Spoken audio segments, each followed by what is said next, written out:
સંઘ પ્રદેશ દાદરાનગર હવેલીમાં પવન સાથે વરસાદ છે। ભારે વરસાદથી દાદરાનગર હવેલીના રસ્તાઓ પાણી થયા છે। ભારે વરસાદથી અનેક વિસ્તારમાં પાણી ભરાઈ ગયા। ભારે વરસાદથી ગરબાના આયોજકો ચિંતિત થયા છે। સેલવાસમાં વરસાદથી બચવા માટે ખાસ ડોમ બનાવ્યો છે। ગરબાના આયોજકોએ આ વોટરપ્રૂફ ડોમ બનાવ્યો છે। ખેલૈયાઓને કોઈ ખલેલ નહીં પહોંચે તે માટે આ ડોમ તૈયાર કરાયો છે।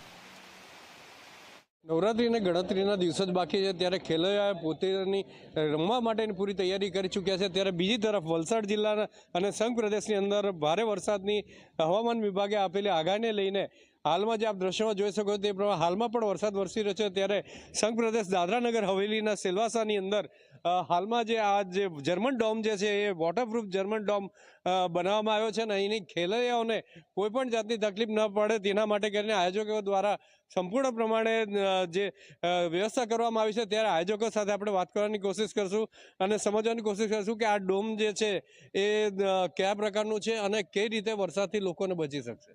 Rotary club of Dadra Nagar Haveli આ ચોથા વર્ષે આનું વોટરપ્રૂફ ડોમમાં આયોજન કરી રહ્યું છે અને એ વોટરપ્રૂફ ડોમમાં ખેલૈયાઓને ધ્યાનમાં રાખીને અને સરકારી નિયમોને ધ્યાનમાં રાખીને અનુસરીને અમે પ્લાનિંગ કરીએ છીએ।